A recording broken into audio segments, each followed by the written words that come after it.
저와 함께 나누실 하나님 말씀은 마태복음 6장 19절부터 24절까지의 말씀입니다. 신약성경 마태복음은 6장 19절부터 24절까지의 말씀, 우리 한 절씩 교독합니다. 너희를 위하여 보물을 땅에 쌓아두지 말라. 거기는 좀과 동록이 해하며 도둑이 구멍을 뚫고 도둑질하느니라.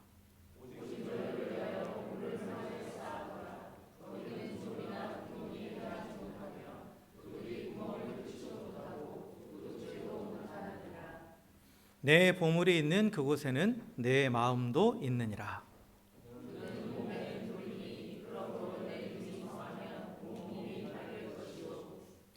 눈이 나쁘면 온몸이 어두울 것이니 그러므로 내게 있는 빛이 어두우면 그 어둠이 얼마나 더하겠느냐.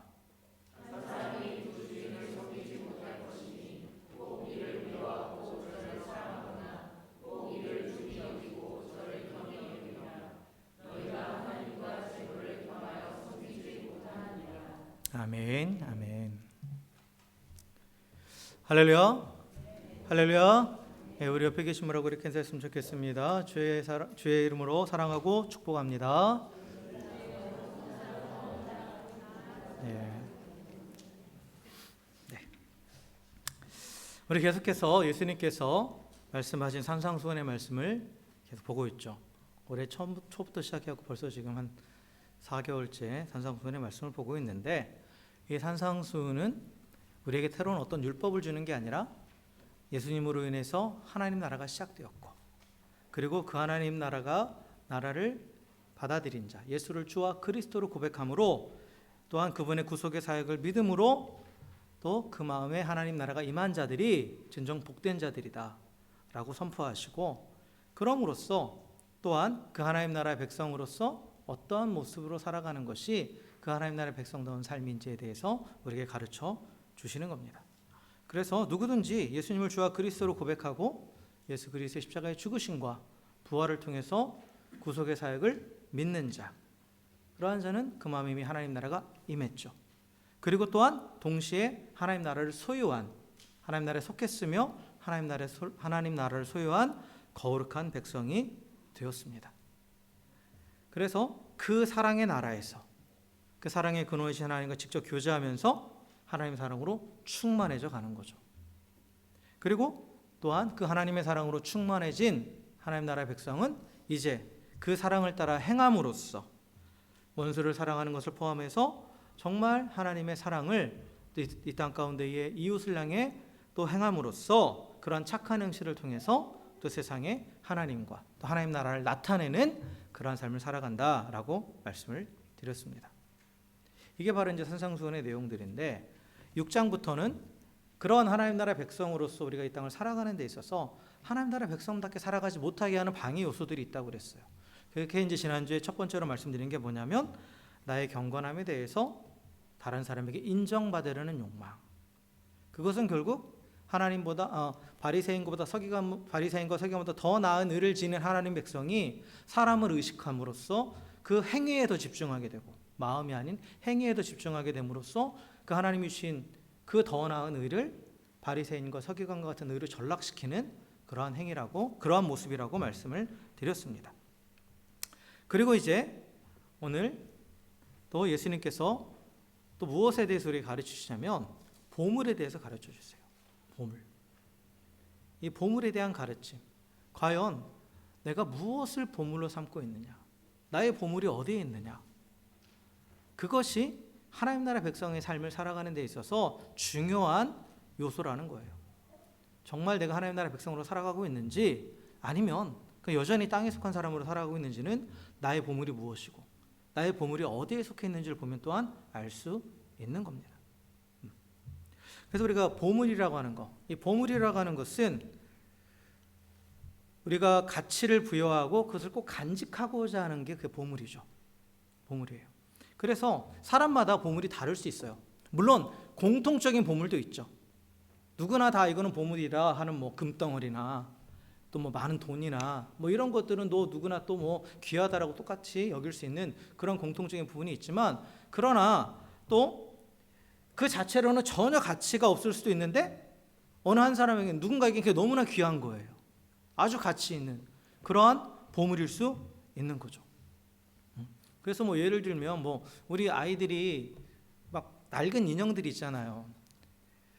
그 막 손때타고 막, 그래서 나이가 자라면 부모들은 이게 더러운데 갖다 버리고 내가 새 거 사줄게 이러는데 안 버리죠. 절대 버리지 않죠.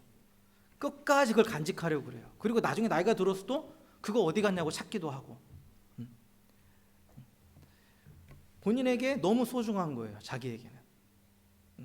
그리고 또 뭐 나의 추억에 담겨 있는 어떤 물건들, 또 뭐 그런 것들도 우리에게 누군가는 그걸 보물로 삼아요. 그죠? 그리고 세상에 보면 이 보물로 여겨지는 게 참 많습니다. 뭐 물질은 말할 것도 없고요. 또 어떤 분들은 자녀가 보물이에요. 많은 부모님들이 그렇죠. 많은 부모님들은 자녀가 보물이에요.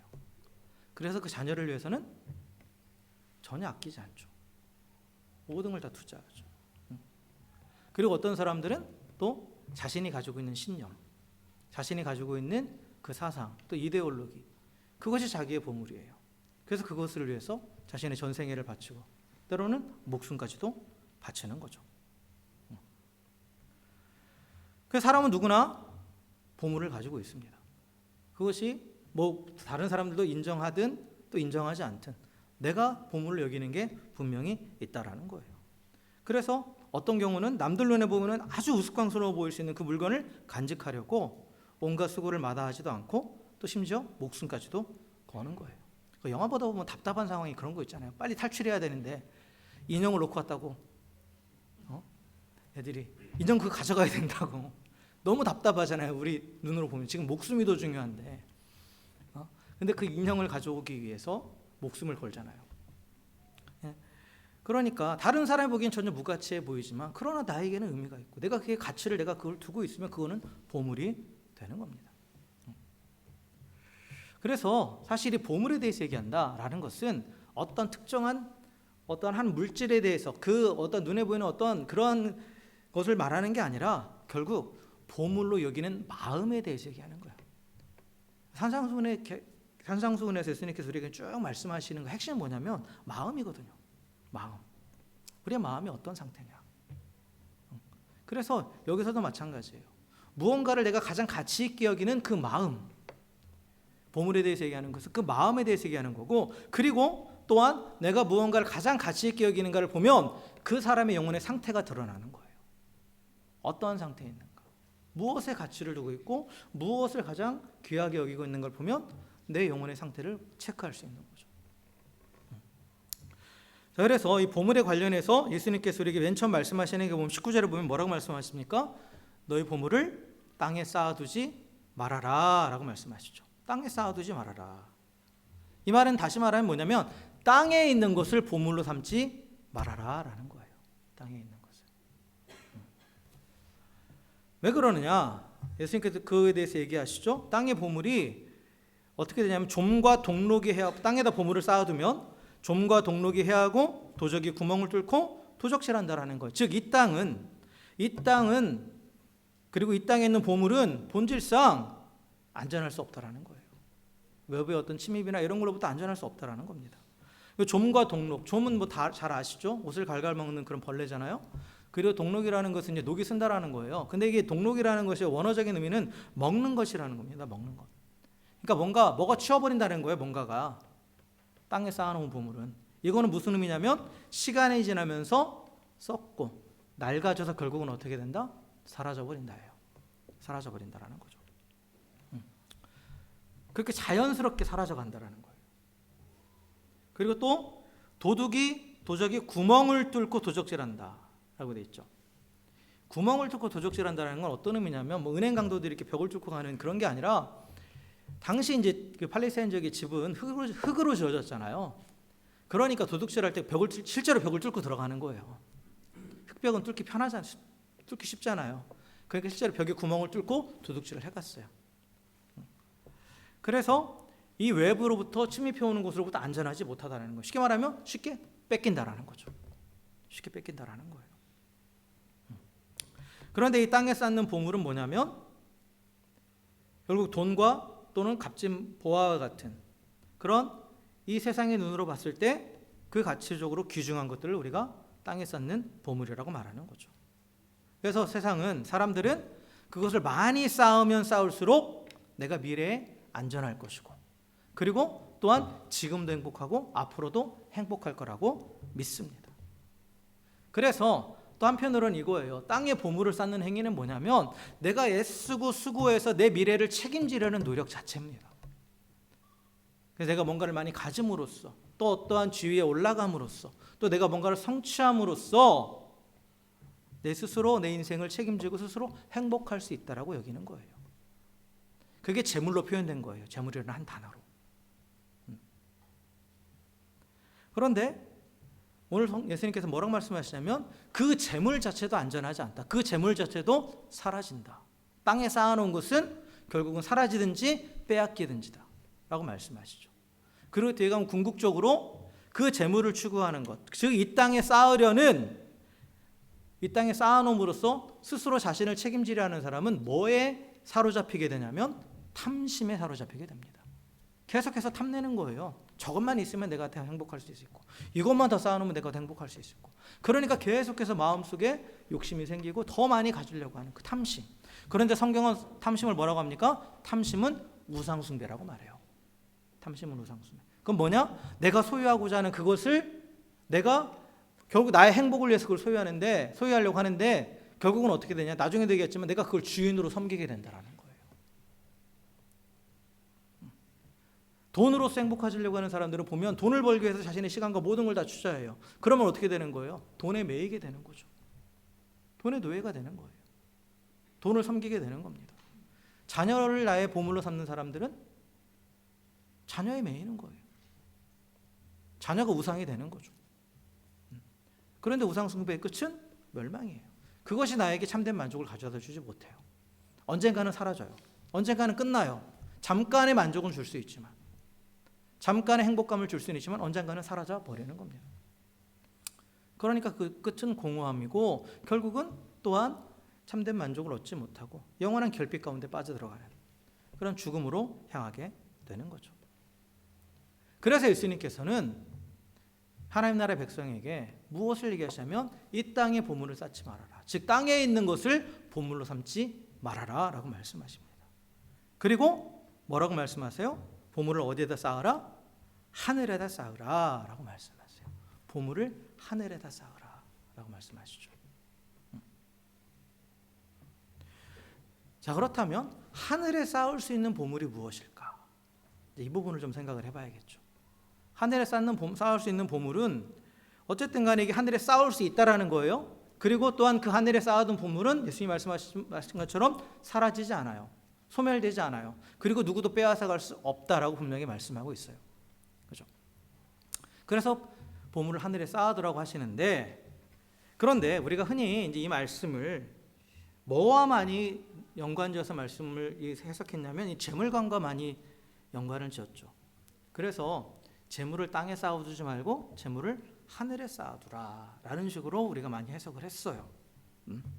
그래서 그 재물을 하늘에 쌓아두는 방법은 그 재물을 가지고 또 이웃을 사랑하고 섬기는 것이다.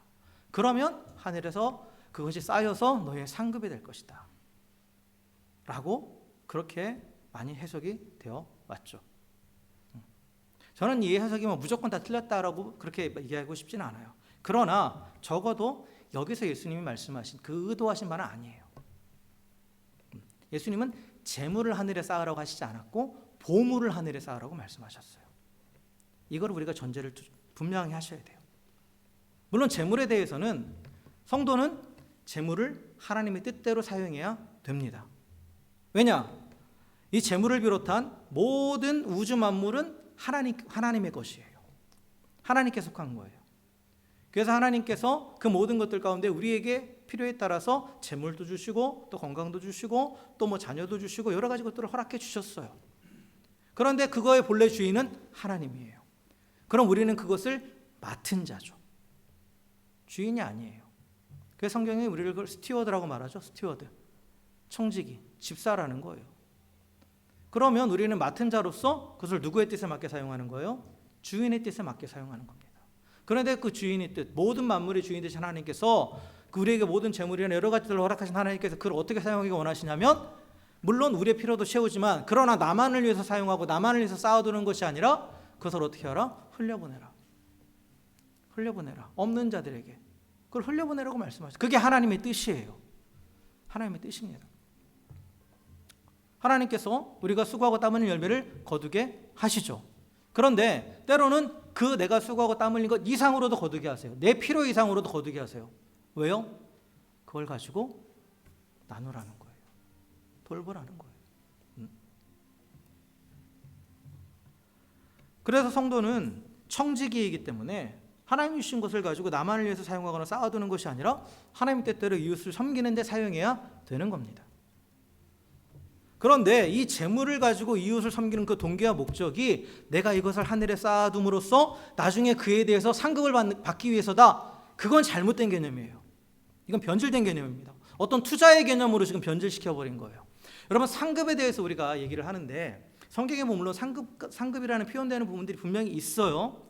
그러나 이거를 우리가 많이 오해하는 게 뭐냐면, 이 상급에 대해서 사람마다 하늘에 가서 각기 또 누구는 더 많이 받고 누구는 조금 받는다, 이런 식으로 많이 해석을 해요. 그래서 많이 쌓아둔 자는 하늘에 가서 더 많이 받고 뭐 적게 쌓아둔 자는 더 적게 받는다. 그런데요, 하나님께서 우리에게 허락하신 상급은 그렇게 많이 주고 많이 받고 적게 받는 그 상급은 이 땅의 개념이에요. 이 땅의 개념입니다. 하나님 나라 그 자체가 상급이에요. 하나님 우리에게 주신 상급은 하나님 나라예요. 그 하나님 나라의 그 풍성함은 너는 많이 가지고 너는 적게 가지고 이거 비교할 수 있는 그 대상이 아니에요. 많은 사람들이 그 왜 디모데후서인가요? 그 바울이 디모데에게 경주자에 관한 예를 들잖아요. 믿음의 선한 싸움을 싸우고 경주하라 라는 싸움을, 그걸 할 때 많은 사람들이 착각하게 하는 게 뭐냐면, 모든 같은 믿는 사람들이 같이 경주하는 사람으로 착각을 해요. 믿음의 사람들끼리 서로 경쟁하는 게 누가 더 열심히 섬겼고 누가 더 했느냐, 그래서 1등한 사람은 더 큰 상을 받는다, 그런 식으로 착각하는데 그게 아니에요. 믿음의 길을 걸어갈 때는 경주자와 같은 마음으로 계속해서 달려가라는 뜻이에요. 표대를 바라보고.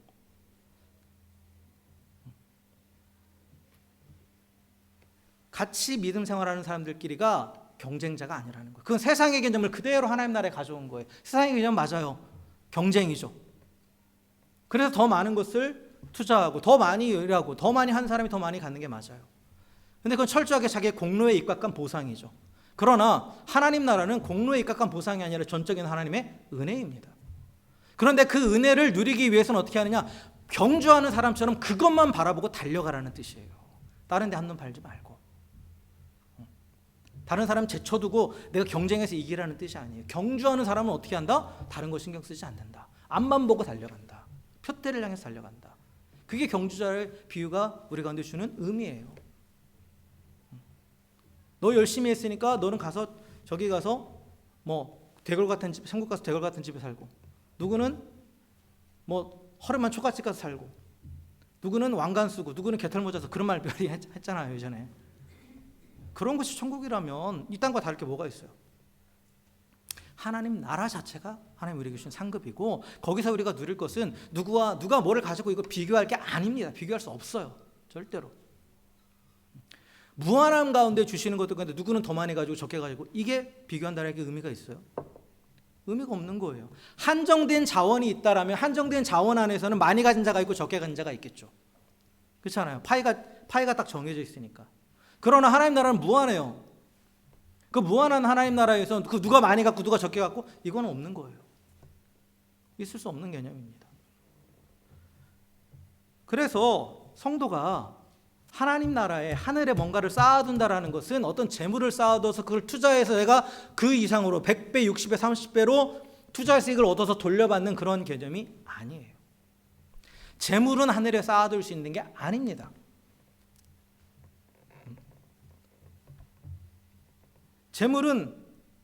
재물을 비롯해서 또 이 땅에서 보화처럼 여겨지는, 보물처럼 여기는 그 어떤 것도, 그 어떤 인간의 공로도 하늘에서는 절대 보물이 될 수 없어요. 그래서 결코 하늘에 쌓여질 수 없습니다.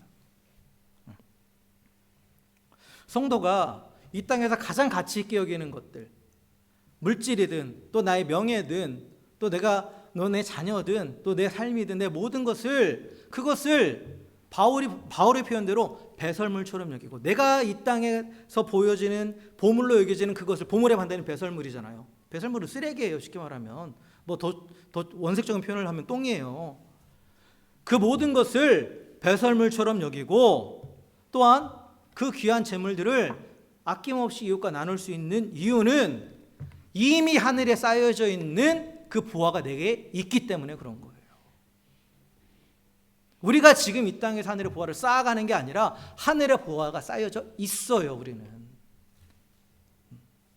내가 어떻게 노력해서 쌓는 게 아니에요. 믿음 생활하는 것은, 신앙은, 그리고 하나님 나라는 철저하게 은혜의 법칙이 지배하는 겁니다. 우리의 공로가 들어갈 구석은 하나도 없어요. 구원받는 데 있어서도 전적인 은혜고, 구원받은 이후의 삶도 전적인 은혜고, 구원의 완성도 전적인 은혜예요. 그래서 이미 우리에게 하늘에 쌓여져 있는 상급이 있습니다. 있어요. 그것을 보물로 삼으라는 거예요. 하늘에 쌓여져 있는 그것, 하늘에 간직되어 있는 그것. 쌓여있다라는 표현이, 이게 원어적으로 보면 간직되어 있다, 보관되어 있다, 그런 의미가 있어요. 그래서 하늘에 보관되어져 있는 게 있다라는 거예요. 그것이 가장 귀한 보물이라 이거죠. 그러면 하늘에 간직되어 있는, 하늘에 쌓여져 있는 그 최고의 가치를 지닌 그 보물이 무엇이냐? 자, 우리가 성경 하나 찾아볼게요. 골로새서 3장 1절부터 4절의 말씀입니다. 골로새 3장 1절부터 4절의 말씀인데, 제가 읽어볼게요. 그러므로 너희가 그리스도와 함께 다시 살리심을 받았으면 위의 것을 찾으라. 거기는 그리스도께서 하나님 우편에 앉아 계시느니라. 위의 것을 생각하고 땅의 것을 생각하지 말라. 이는 너희가 죽었고 너희 생명이 그리스도와 함께 하나님 안에 감추어졌습니다. 우리 생명이신 그리스도께서 나타나실 그때에 너희도 그와 함께 영광 중에 나타나리라 라고 되어 있죠. 3절에 굵은 글씨로 있는 거 있죠? 함께 읽어볼까요? 시작. 너희 생명이 그리스도와 함께 하나님 안에 감추어졌음이라 라고 되어 있죠. 바울이 골로새 교회 성도들한테 뭐를 추구하라고 하냐면 위의 것을 추구하라고 그래요. 여기서 위의 것이란 뭐냐면 그 공간적으로 위에 있는 것만 의미하는 게 아니라 가치 있는 거예요. 위의 것이라는 건 가장 가치 있는 것. 다시 말하면 이게 뭐예요? 보물이에요. 너희는 보물을 추구하라 이거예요. 진정한 보물. 땅의 것을 생각하지 말고 진정한 보물을 추구하라. 그런데 그게 뭐다? 다시 보여주세요. 아까 얘기한 뭐예요? 너희 생명이 그리스도와 함께 하나님 안에 감추어져 있다라고 표현되죠. 여기서 감추어졌다라는 것은 내가 발견하지 못하게 이렇게 숨겨놨다는 게 아니라, 내가 뭔가 귀한 게 있으면 다른 사람들이 가져가지 못하도록 꽁꽁 숨겨놓잖아요. 그렇잖아요. 이거는 안전하게 보관한다는 뜻이에요. 안전하게 보관한다. 하나님 안에 우리의 생명이 보관되어 있다라는 거예요. 안전하게. 그러니까 하늘에 있는 보물이 뭐예요? 하늘에 이미 있는 보물, 예수 그리스도 안에서 우리가 얻은 영원한 생명입니다. 그게 하나님 안에 감추어져 있다. 하나님 안에 보호받고 있다라는 거예요. 보호받고 있다라는 거예요. 그러니까 이 성도가 예수 그리스도로 인해서 얻은 그 영원한 생명은, 그래서 예수님이 말한 것처럼 좀이나 동록이 해하지 못하고 도둑도 구멍 뚫지 못하고 도둑질하지 못한다. 절대 사라지지 않고. 왜? 하나님의 보호 아래 있으니까 누구도 빼앗아 가지 못한다라는 거예요. 그래서 하늘에 쌓여져 있는 보화는 뭐냐? 보물은 뭐냐? 예수 그리스도로 인해서 우리가 얻은 영원한 생명입니다. 그 생명이 있어요. 그게 하늘에 있는 생명이에요. 그런데 그 생명이 어떻게 되느냐? 4절에 보면 우리 생명이신 그리스도께 나타나실 그때에 너희도 그와 함께 영광 중에 나타나리라 이렇게 표현되어 있죠. 이게 뭐냐면, 자, 우리는 한계를 가지고 있는 육신의 생명을 가지고 이 땅을 살아가고 있어요. 그런데 지금 성경은 예수님으로 인해 받은 그 영원한 생명이 지금 하늘에 하나님 안에 보관되어 있다고 표현되어 있죠. 그렇죠? 근데 4절에 보면 예수님께서 나타나실 때, 이게 뭐냐면 주의 재림의 날이에요. 주의 재림의 날에 성도는 육체적인 부활이 일어난다고 그랬죠. 육체적으로 부활해요. 그래서 그 육체적인 부활의 의미는 뭐냐면 영생에 합당한 몸으로 부활하는 거예요. 부활하신 예수님의 그 몸처럼. 그리고 그 영생으로 부활한 그 몸이 하나님 안에 감춰진 그 생명과 만나서 영원한 생명을 누리게 된다는 거예요. 그래서 바울이 그 성도가 간직하고 있는, 성도가 하늘에 쌓아둔 그 보물에 대해서 분명하게 다시 우리에게 가르쳐주고 있는 거죠. 바로 영원한 생명이다. 영원한 생명이다. 그래서 성도는 이미 하늘에 쌓여진 보화가 있습니다. 보물이 있어요. 그게 뭐냐? 영원한 생명이에요. 그래서 그거에 최고의 가치를 두는 거예요. 그래서 땅의 것을 바라보지 않는 거예요. 재물 필요하죠. 또 여러 가지 이 땅을 살아가는 데 필요한 게 있죠. 그러나 그것은 단순히 이 땅에서 일시적으로 필요한 것 뿐이지 영원한 건 아니에요. 영원한 건 아니죠. 근데 하나님 안에 보관되어 있는 그 생명은 영원한 거예요. 그리고 영원한 생명이란 뭐라고 그랬어요? 영원히 만물을 충만케 하시는 그 하나님과 영원히 교제하는 거예요. 그래서 그 안에서 계속해서 그 풍성함을 영원히 누리는 거예요. 영원토록. 이 땅에서 재물이 필요한 게 뭐예요? 나의 만족을 위해서잖아요. 이 땅에서 여러분 자녀들이 잘 되기 위해 원하는 건 뭐예요? 나의 만족을 위해서잖아요. 또 평안을 위해서잖아요. 그런데 참된 평안, 영원한 평안은 오직 하나님께로만, 하나님과의 교제 안에서만 누릴 수 있는 거예요. 그러니까 영원한 생명은 바로 그 하나님과 영원히 교제하면서 영원한 만족. 우리가 지금 누리는 것과는 상상할 수 없는, 그건 비교할 수 없는 그러한 영원한 평안을 누리게 된다라는 거죠. 그러니까 그게 가장 가치 있는 거잖아요. 영원한 것이 가치 있는 것이고, 또한 모든 것을 충만하게 채우는 것이 가치 있는 거죠. 그래서 성도는 예수님을 통해서 얻었고 그 하나님 보호하고 계신 영원한 생명의 최고의 가치를 둡니다. 그리고 하늘에 쌓아둔 성도의 보물, 영원한 생명은 하나님께서 보호하고 계시니까 절대적으로 안전한 거예요. 안전한 겁니다. 그래서 내가 무엇을 보물로, 내 마음에 무엇을 보물로 삼고 있냐에 따라서 내 마음이 거기 있는 거예요. 그러니까 예수님께서 말씀하시는 내 보물이 있는 그곳에 내 마음이 있다. 그럼 보물이라는 것은 마음을 사로잡잖아요. 내가 가장 가치 있게 여기는 것은 사실 내 마음에 자리 잡죠. 그래서 내 행동의 방향과 내 가치관을 결정지어요. 자녀를 보물로 삼은 사람은 그 삶은 자녀를 중심으로 돌아가요. 그렇잖아요. 내가 무엇을 해야 될지, 내가 어떻게 해야 될지는 무엇을 따라서 결정해요? 자녀를 중심으로 결정하죠. 인생의 가치관과 방향이 그 보물로 인해서 결정되는 거예요. 돈의 가치를 두는 사람은 어떻게 하면 돈을 더 많이 벌 수 있는지, 그것이 삶의 목적이 되고 그것을 중심으로 모든 방향들을 결정하죠. 모든 것들을 선택하죠. 그래서 이 보물은 마음을 사로잡아서 그 행동의 방향과 가치관을 결정짓습니다. 그래서 예수님께서 이 말씀을 하시는 거예요. 내 보물이 있는 그곳에 내 마음도 있다라는 거죠. 그런데 이 마음이라는 것은 의지요, 영혼이요, 또한 우리 삶이 흘러나가는 존재의 중심입니다. 그래서 우리 인생의 방향을 결정해 주는 건 마음이죠. 사람이 마음으로 그 길을 계획한다고 되어 있잖아요. 성경은. 마음으로 그 길을 계획한다라는 것이 마음으로 방향을 잡는다라는 거예요. 그러니까 제대로 되어 있는 마음, 또한 이 방향이 제대로 정해진 마음은 그 삶 전체를 바르게 이끌어갑니다. 이에 대해서 가르쳐 주시는 말씀이 뒤에 이어지는 말씀이에요. 그냥 이 말씀을 그냥 언뜻 보면 갑자기 왜 이 얘기가 나왔지? 할 정도로 갑자기 뜬금없이 나오는 게 22절에 보면 눈은 몸의 등불이니 그러므로 내 눈이 성하면 온 몸이 밝을 것이요 눈이 나쁘면 온 몸이 어두울 것이니 그러므로 내게 있는 빛이 어두우면 그 어둠이 얼마나 더하겠느냐라고 갑자기 보물에 대해서 얘기하다가 눈에 대해서 얘기하고 몸에 대해서 얘기하죠. 이게 무슨 얘기야? 라고 생각할 수 있어요. 그런데 이게 앞절과 연결을 해서 21절에 보물이 있는 곳에 마음이 있다. 그러면 마음의 문제라는 거예요. 근데 이 마음과 눈이 연결이 돼요. 마음과 눈이 연결이 됩니다. 자, 우리가 먼저 일반적으로 우리가 보는 것이 이 시력이 어떻게 보이냐에 따라서 우리의 몸의 방향을 결정하죠. 내가 어디 있는지를 알게 되는 거고. 그렇죠? 그래서 눈이 밝으면 내 주변 상황에 대한 인식이 빨리 되죠. 그래서 내가 내 위치를 쉽게 파악하고 내가 어디로 가야 될지를 쉽게 분별할 수 있어요. 그런데 눈이 나쁘면 안 보이잖아요. 그러니까 내 위치도 모르고 내 방향도 정하지 못하는 거죠. 그래서 이 눈이 몸의 등불이라는 말이 그런 의미예요. 그런 의미입니다. 그래서 눈이 밝으면 내 몸을 제대로 잘 이끌어갈 수 있다라는 거예요. 이끌어갈 수 있다라는 겁니다. 자, 그런데 이 눈과 마음이 어떻게 연결되냐면 이 원래 우리가 이 눈으로 사물을 보는 원리는 어떻게 되는 거죠? 외부의 빛이 그 사물에 반사되어서 내 눈으로 들어와서 우리가 인식을 하는 거죠.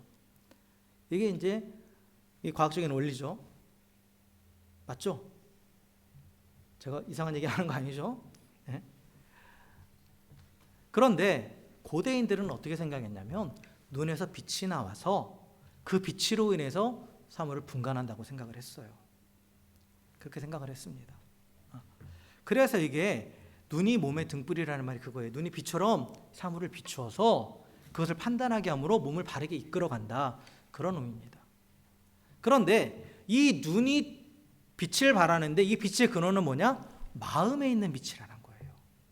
마음에 있는 빛. 결국은 마음이라는 거예요. 그 마음이 눈에 비춰지는, 눈으로 비추는 그 빛의 근원이 되어서 그 삶을 이끌어 간다라는 겁니다. 그 인생을. 그래서 결국은 사람은 이 마음에 무엇이 있느냐에 따라서, 이 마음이 어디를 향하고 있느냐에 따라서, 마음이 무엇을 바라보고 있느냐에 따라서 그 삶의 방향이 결정되는 거예요. 그래서 예수님께서 뭐라고 말씀하셨어요? 보물이 있는 곳에 너의 마음이 있다. 그럼 이것과 연결을 시키면 우리의 마음은 어디에 있다고요? 내가 보물로 여기는 그곳에 있어요. 그리고 우리 몸은, 우리 존재는 어떻게 움직인다고요? 마음이 이끄는 대로 가는 거예요. 마음이 있는 그곳에 우리 전 존재가 가는 겁니다. 그렇잖아요? 그래서 보물이 하늘에 있으면 몸도 어디 있는 거예요? 하늘에 있는 거예요. 하늘을 향해 나아가는 겁니다. 왜냐? 마음이 거기 있으니까. 보물이 있는 곳에 마음이 있으니까. 근데 내 보물이 땅에 있다. 그러면 내 몸도 땅에 속해 있는 거고 땅을 향해 가는 거예요. 그래서 예수님께서 이 말씀을 하신 거예요. 보물이 있는 곳에 마음이 있고 그 다음에 눈과 연결을 짓는 거죠. 그래서 여러분, 하늘에 있는 그 영원한 생명을 보물로 삼은 자는 하늘에 속해 있고 그리고 그 하늘을 향해 나아가고 있는 자예요. 그러나 이 땅에 있는 재물은 단순히 돈만을 얘기하는 게 아니라 이 땅에서 가장 귀한 것을 대표하는 말이에요. 땅에서 가치 있는 것. 땅에 있는 그것을 최고의 가치로 여기는 사람은 땅에 속해 있고 또 여전히 땅에만 머물고 땅을 향해서 가고 있다는 거죠. 그리고 또 하나, 예수님께서 또 이 보물이 마음을 사로잡으면 어떻게 되느냐? 그 결과가 뭐예요? 24절에 너희가 하나님과 재물을 겸하여 섬기지 못한다. 그거를 섬기게 되는 거예요. 그러니까 보물은 사람의 마음을 가득 사로잡잖아요. 그렇기 때문에 섬김의 대상이 될 수밖에 없어요. 어쩔 수 없이. 하루 종일 그것을 위해서 땀 흘리고 수고하고 또 하루 종일 그걸 생각하잖아요. 그잖아요. 연애 해보셨죠? 그렇죠? 우리 형준 형제 연애할 때 가장 귀한 보물이 네, 은정자매였겠죠? 네. 마음에 가득 그 보물이 있을 때는 그 보물을 위해서 최선을 다하고 수고하죠. 그렇죠? 그걸 만족시키기 위해서. 아닌가 보네. 섬김의 대상이에요. 저는 그 드라마는 보지 않았는데 나를 추앙하라? 그게 뭐죠? 쌈마이웨이인가? 아닌가? 뭐 나의 해방군가? 해방일진가? 하여튼 그 드라마에 뭐 그 유명한 대사가 있더라고요. 나를 추앙하라? 뭐 나를 섬기라 이거죠. 나를 섬기라. 나를 추앙하라. 내가 가장 가치 있는 존재다 이거 아니에요. 내가 보물이다 이거 아니에요. 그러니까 그 보물이 어떤 걸 보물로 삼으면 결국은 그 보물을 섬기는 자가 되는 것밖에 안 돼. 섬기게 될 수밖에 없어요. 그 보물을. 그러니까 내 전 존재를 걸고 추구하죠. 그러니까 보물이 하늘에 있든 땅에 있든 상관없이 뭔가를 보물로 삼았다면 그 보물은 나의 전 존재를 걸고 추구하는 꿈이 되는 것이고 내 삶의 전부를 헌신하는 섬김의 대상이 될 수밖에 없습니다. 그러자는 보물이 아니에요. 그거는 가장 가치 있는 것이니까 내 전준제를 갖다 붓는 거죠. 예수님이 비유가 한데도 그게 나오잖아요. 한 진주장사가 아주 값진 진주를 얻었어요. 가장 귀한 진주를 발견했어요. 그럼 그걸 얻기 위해서 이 진주장사가 어떻게 해요? 모든 걸 다 팔아치우죠. 모든 걸 다 팔아치워요. 왜요? 그 가장 값진 것을 얻기 위해서. 가장 값진 것을 얻기 위해서. 그러니까 전적으로 헌신하고 전적으로 섬기는 거예요. 그걸 위해서. 그 보물을 위해서. 그렇기 때문에 결국 내가 보물을 삼는다. 내가 하나님을 보물로 삼고 그 하나님 안에 있는 그 영원한 생명, 그 영원한 생명을 신 그 하나님을 보물로 삼으면 하나님을 섬길 수밖에 없어요. 그런데 이 땅에 있는 것을 보물로 삼으면 그걸 섬길 수밖에 없습니다. 그런데 섬김의 대상은 하나일 수밖에 없다라는 거예요. 겸하여 섬길 수 없다. 겸하여 섬길 수 없다. 이 겸하다라는 것은 대등한 위치에 놓는다라는 거예요. 대등한 위치에. 그런데 아까 보물이라는 것은 가장 가치 있는 거잖아요. 더 베스트예요. 하나밖에 없어요. 하나밖에 없습니다. 보물이라는 건 하나밖에 없어요. 보물이 여럿일 수는 없어요. 뭐 가치 있는 것들이 있겠죠. 근데 그중 가장 가치 있는 것이 보물이에요. 최상급은 하나입니다. 그러니까 두 개를 대등한 위치에 놨다라는 것은 있을 수 없는 거예요. 그건 보물이 아니에요.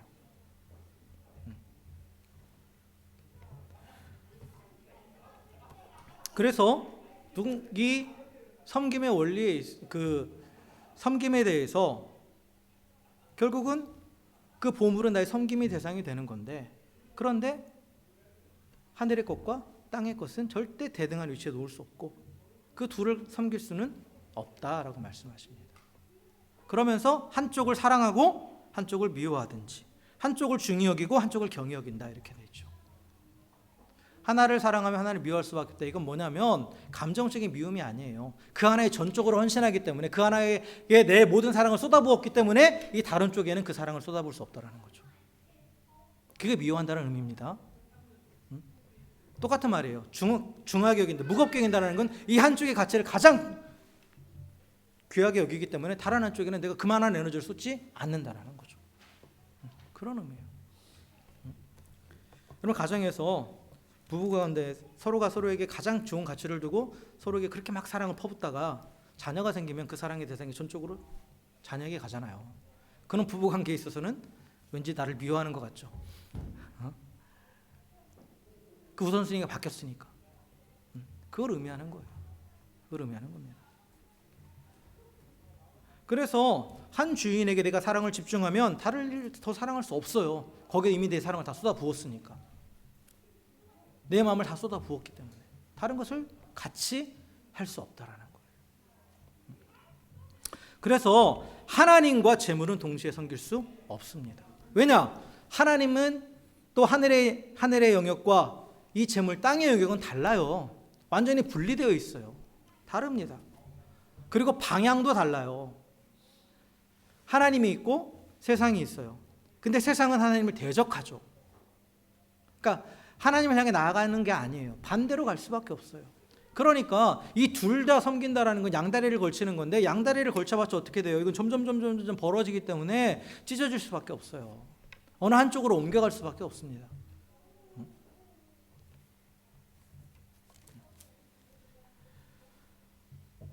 그 성도는 하늘에 있는 보물, 그 영원한 생명의 최고의 가치를 두고 살아갑니다.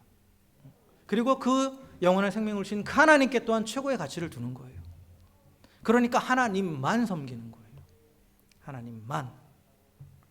재물도 하나님도가 아니라 하나님만 섬기는 겁니다. 근데 재물과 하나님을 겸하여 섬긴다는 건 재물을 하나님의 위치로 끌어올리고 하나님을 땅의 것으로 끌어내린 게 되어버리죠. 이게 우상숭배예요.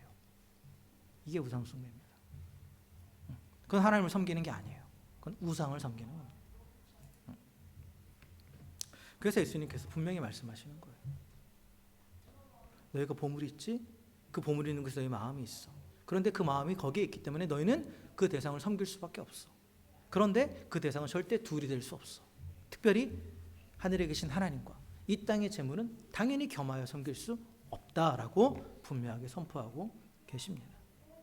그래서 아까도 말씀드린 거는 어떤 것이 보물이냐, 보물의 종류 뭐 이것도 다 얘기했지만 가장 중요한 건 뭐냐면 무엇을 보물로 삼느냐, 그 마음에 대한 거랬잖아요.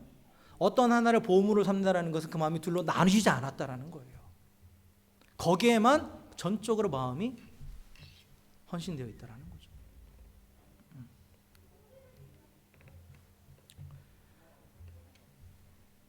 그래서 보물은 마음 전부를 차지하는 것이기 때문에 당연히 하나일 수밖에 없습니다. 다른 것이 들어갈 마음이 없어요. 마음이 없습니다. 그래서 하늘에 간직한 영원의 생명과 이 땅에 속한 재물 중 둘 중에 하나밖에 선택할 수 없어요. 양자택일입니다. 그리고 그 선택에 따라서 우리 삶의 방향이 결정되고 삶의 가치관이 결정되고 삶의 방식도 결정이 되는 겁니다. 그래서 나의 보물을 이 하늘에 계신 그 하나님이 간직하고 계신 그 영원한 생명을 보물로 삼는 자, 그러한 자는 이제 하나님께 속한 자로, 하나님의 또한 하나님 나라에 속한 자로서 그 하나님 나라의 가치관과 그 방식, 그 방향을 가지고 살아가는 거예요. 하늘에 보관되어 있는 그 영원한 생명을 바라보고 그 생명을 따라, 생명을 주신 그 하나님의 사랑을 따라 행하게 됩니다. 그럼으로써 하나님의 영광을 드러내고 하나님 나라를 증거하는 삶을 살아가는 거예요. 그래서 정말 내가 하나님 나라의 백성으로, 구원받은 하나님 나라의 백성, 이미 시작된 예수님에 의해서 시작된 그 하나님 나라에 소속되어 있고 또 그 하나님 나라를 소유한 자로 살아가고 있다면 나의 가장 귀한 보물은 어디 있는 거예요? 하늘에 있는 거예요. 그 영원한 생명이 나의 가장 귀한 보물이고 그걸 바라보고 그 최고의 가치를 두고 살아가는 겁니다. 그러하게 이 땅에 있는 것들은 매이지 않는 거예요. 이 땅의 것에. 자, 말씀을 정리하겠습니다. 예수님 분명히 보물에 있는 것이 우리 마음이 있다고 말씀하셨고 그 보물이 있는 그것이 우리가 속한 것입니다. 그리고는 어디에 속했어요? 하늘에 속한 자예요. 에베소서 말씀을 보면 우리는 그리스도와 함께 이미 하늘에 옮겨졌다라고 표현되어 있어요. 우리 소속은 하나님 나라입니다. 그러하게 성도의 보물도 하늘에 쌓여져 있습니다. 하나님께서 영원한 생명이라는 그 최고의 보물을 우리를 위해서 간직하고 계십니다. 그러게 성도는 이 하늘에 있는 영원의 생명을 가장 가치 있는 것을 여기고 위의 것을 바라보고 살아가는 거예요. 위의 것을. 땅의 것을 보물로 여기지 않고 그것의 마음을 빼앗기지 않고 온전한 마음이라는 건 나뉘지 않은 마음이에요. 온전한 마음으로 하나님만을 섬기며 살아갑니다. 그 하나님과 사랑의 관계 안에 살아가면서 또 그 사랑을 따라서 원수까지도 사랑하죠. 그래서 성도는 육신은 비록 땅에 있지만 그 마음은 어디에 있어요? 보물이 간직되어 있는 하늘에 있는 사람이고 그리고 그 마음엔 또한 그 하늘, 그 하나님 나라가 임한 사람이에요. 그리고 마지막 날이 되면 이 땅에 있던 육신이 새롭게 변화되어서 하늘에 있는 영원한 생명과 만나서 예수님처럼 영광스러운 모습으로 변화되어서 또한 새하늘과 새 땅으로 변한 영원한 이 하나님의 나라, 새하늘과 새 땅으로 임한 그 영원한 하나님의 나라를 살아가게 될 존재입니다. 그래서 하나님 안에 있는 영원의 생명은 이미 시작되었죠. 되었어요. 그건 우리 먼 미래의 일이 아니에요. 이미 우리는 영생을 얻었어요. 영생이라는 것은 우리의 생이 끝나고 그 다음에 페이지 2에서 시작되는 게 아니라고 그랬죠. 이미 우리는 영생을 얻은 자예요. 그래서 그 지금 영생을 지금 살아가고 있는 자예요. 영생이라는 것은 그 영원하신 하나님과 영원한 교제입니다. 그래서 우리는 이미 이 땅에서 하나님과 교제하면서 또한 하늘을 살아가고 있는 존재입니다. 그래서 그 하나님 나라 이 땅에 살아가고 있기 때문에 우리는 그 하나님 나라의 의와 평강과 기쁨 가운데 살아갈 수 있는 거예요. 사랑하는 성도 여러분, 하늘에 속한 자로서의 성도의 정체성을 분명히 하시길 주의 이름으로 간절히 축원합니다. 이 땅에 사라질 것에 소망을 두고 그것을 보물로 삼고 또한 그로 인해서 그것을 우상화시키는 어리석은 자가 되지 않길 주의 이름으로 간절히 축원합니다. 이미 이 하늘에 가장 귀한 보물, 그 영원한 생명이 보관되어 있고 그리고 그 생명으로 지금도 살아가고 있고 그 생명의 충만함을 누리고 있음을 확신하면서 그 하나님만을 섬기며 살아갈 수 있는 우리 모두가 되길 주의 이름으로 간절히 축원합니다. 그래서 하나님이 약속하신 그 영원한 하나님 나라에 있는 의와 평강과 기쁨을 마음껏 누리면서 또한 그 기쁨의 이유를 묻는 자들에게 우리에게 영원한 생명을 주신 그 예수 그리스도 또한 그 하나님을 증거할 수 있는 또 증인의 삶을 살아가는 우리 모두가 되기를 다시 한번 주의 이름으로 간절히 축원합니다. 함께 기도하겠습니다.